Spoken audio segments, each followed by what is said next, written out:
You'll never know if you don't try. That's something I've had shoved down my throat since the age of 5, surrounded by well-meaning adults who were eager to impart this wise piece of information. But I never truly understood the depth of this simple statement until recently. You see, I used to be what most people would call a nervous wreck. Constant stomach aches, low self-esteem, and significant imposter syndrome were a daily occurrence.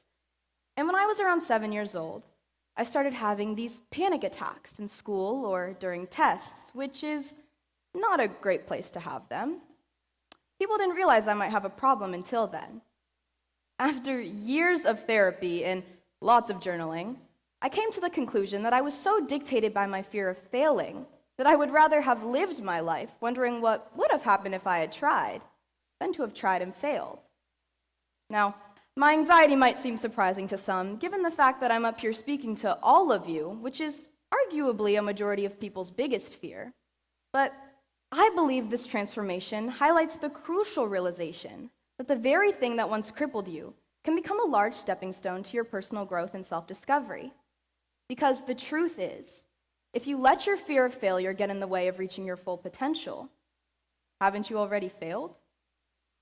Now, fear is a psychological condition.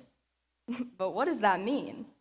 Merriam-Webster defines fear as an unpleasant, often strong emotion caused by anticipation or awareness of danger, while the APA Dictionary of Psychology defines it as a primary intense emotion aroused by the detection of an imminent threat. What do both of these definitions have in common, you may ask? They both define fear's evolutionary purpose as a survival mechanism. The irony in that is that while fear aims to protect us, it often prevents us from taking necessary risks for personal growth. Fear and potential in themselves are a paradox.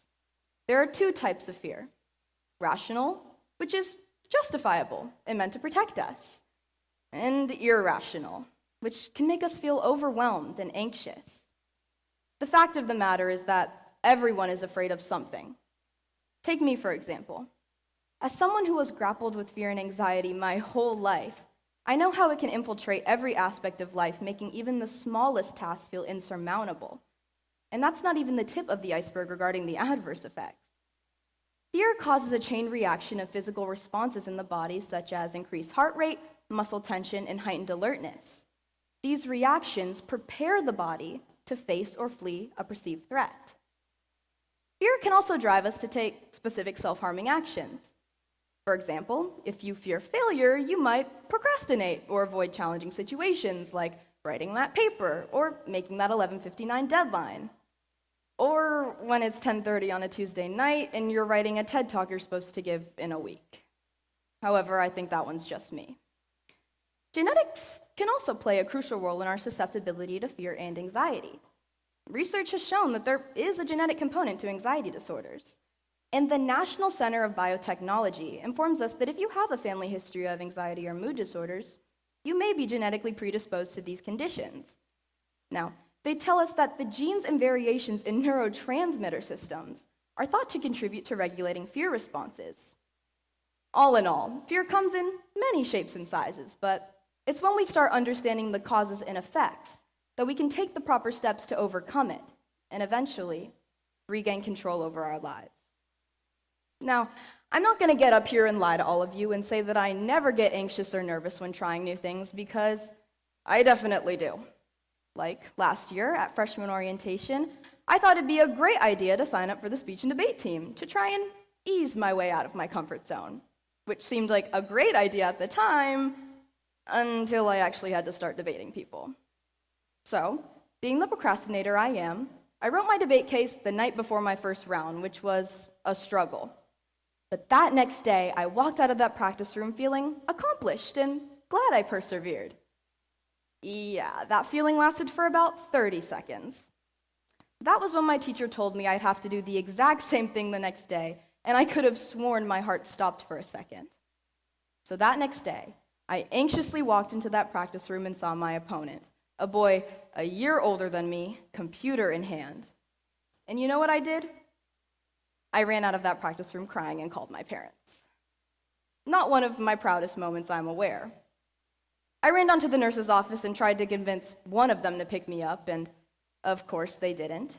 So I had no choice but to tell my teacher that I needed to quit. By some act of God, he convinced me not to, and assured me that although debate might not have been for me, speech could be.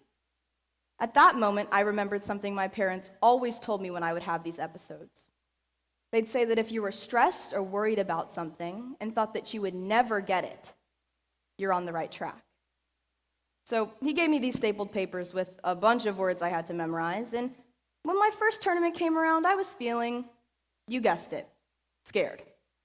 I managed to get through all my rounds that day without fainting, and went home that day feeling prouder than ever. On the way home, I received news that I had won my first tournament. I felt great, and sustained no injuries if we're not counting my hugely inflated ego. It's safe to say that that feeling lasted longer than 30 seconds. It's not always going to be that easy, though, and most of the time it won't be. Now, I mentioned the term the comfort zone earlier in that story.